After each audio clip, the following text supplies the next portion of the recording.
Now look, Tom, Dan Andrews, he's this bloke who's a bit of a left-wing authoritarian, the Premier of the Australian state of Victoria. He's actually pulled out of the 2026 Commonwealth Games. That city was meant to be hosting. It was all agreed. They'd paid the money.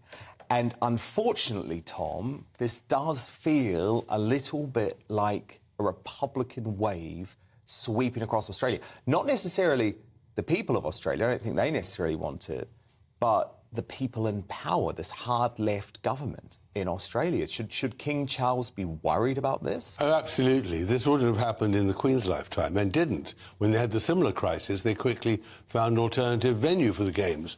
And this is one of the great problems of Charles. He's never really made himself popular in the Commonwealth. He hasn't really wanted to travel enough across the Commonwealth. But of course, the whole problem does also start with Meghan and her accusation that the royal family was racist, which of course struck deep, deep core in the black African countries and in the Caribbean, but also gave grist to the Republicans in Australia that somehow the royal family was not as liberal and as accommodating as everyone believed.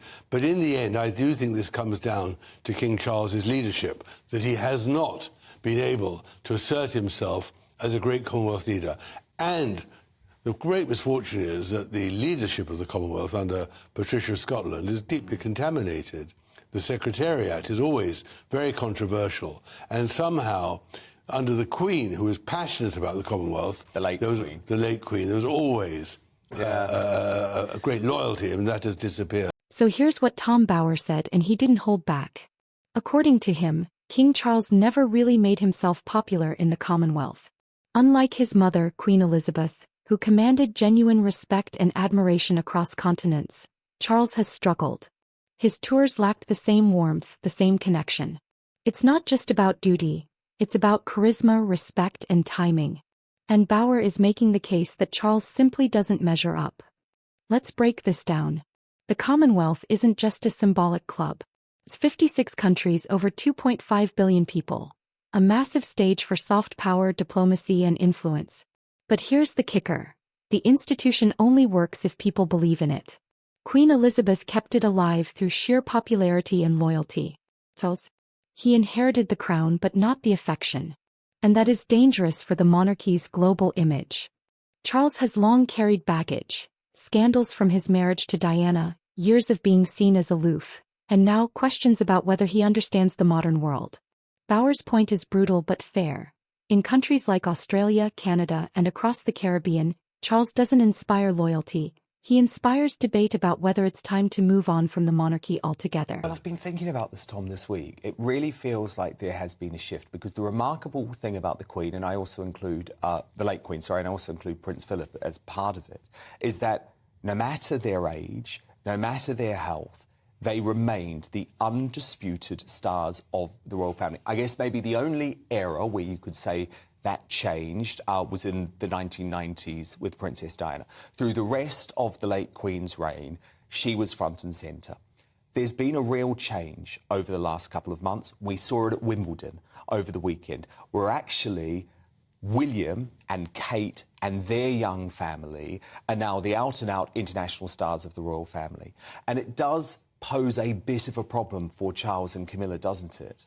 Well, I don't think it's a problem for them, because I don't think they want to be front of stage. I think they've had enough. I think, as I've explained several times in our programme, that Camilla really is too tired, and she doesn't want to be an active queen. Health, and she really is struggling, isn't it? And I think King Charles also, he likes the title, but he doesn't want to do the hard graft.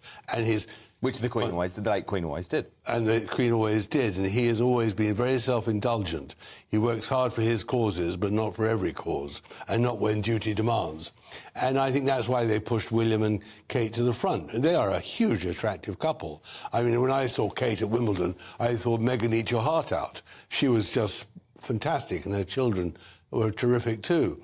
But, of course, it does create a problem for the Commonwealth Games. It creates a problem for Britain's identity, that somehow you have the Prince of Wales, who's, to some extent, acting as king. And I think we saw that at the coronation. You remember how we revealed that when the newly crowned Queen left the Abbey, people did not, in the most important part, a nave, bow and curtsy to her. She is challenged. And I think the King is as well. And he needs to worry a bit about that, about his own status and loyalty to the crown. Bauer argues this isn't just a PR issue. It's existential. If the Commonwealth starts to fracture, if countries begin to cut ties, Charles will go down in history as the monarch who lost what his mother spent 70 years holding together. And here's the irony.